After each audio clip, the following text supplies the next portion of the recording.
All right, let's see how this will be helpful whenever we're solving for x. So let's find out what I would put in place of x. Let's find the solution. So the first thing I'm going to do is minus 26 from both sides. So I get 2x squared equals negative 36. Then to solve for x, I'm going to divide both sides by 2. So I get x squared equals negative 18. Then this time, because I'm solving, when I take the square root of both sides, I get x equals plus or minus the square root of negative 18.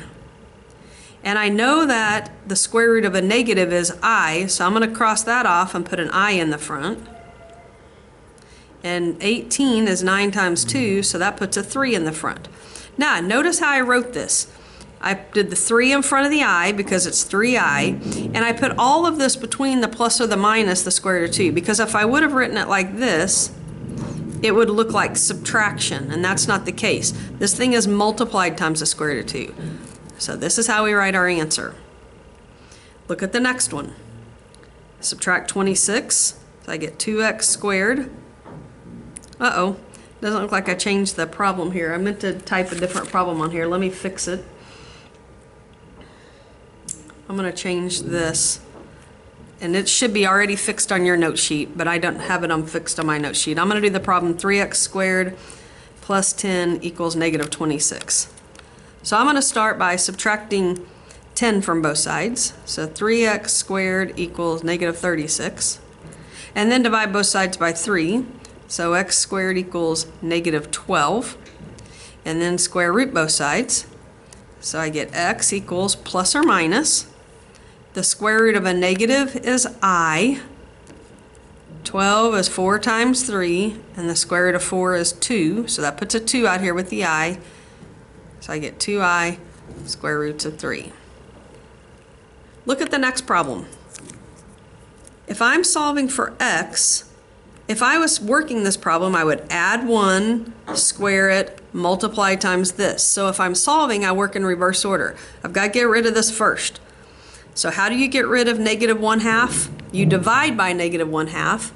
And when you divide by a fraction, you actually multiply by its reciprocal. So now these two cancel out.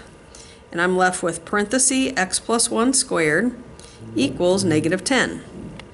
So now if I'm solving for x, I'm going to square root both sides. So I get x plus 1 equals plus or minus. The square root of a negative is I, and 10 doesn't simplify because it's 2 times 5. Nothing comes outside of the radical, so it's 2 square root of 10. Now, I still have this number that I need to bring to the other side. Since it says plus on this side, I'm going to subtract it from both sides, and we put it right in front of the plus or minus. So it's x equals negative 1 plus or minus I square roots of 10. Now, if I had plus or minus I square roots of 10, subtract 1, that would be the same thing, but this is the proper form you would see it in when you do a standardized test. Let's look at the next one. First thing I'm going to do is get rid of this 5, so I'm going to divide both sides by 5.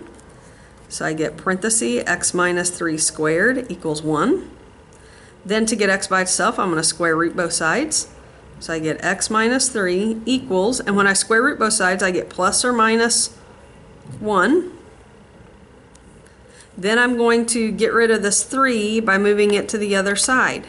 So I get x equals 3 plus or minus 1. Now that looks kind of funny to write it that way, so I can actually go ahead and figure out what that is. 3 plus 1 is 4, and 3 minus 1 is 2. Okay, let's look at the next one. First thing I want to do is divide by 5. So I get x minus 3 squared equals negative 4. Then if I want to solve for x, I'm going to have to square root both sides. So I get x minus 3 equals plus or minus. The square root of a negative is I, and the square root of 4 is 2. So it's 2i. And then I'm going to move the 3 to the other side. So I get x equals positive 3 plus or minus 2i. This is my answer. I can't add these together because they're not like terms. It's kind of like I can't add 3 plus 2x together because they're not like terms.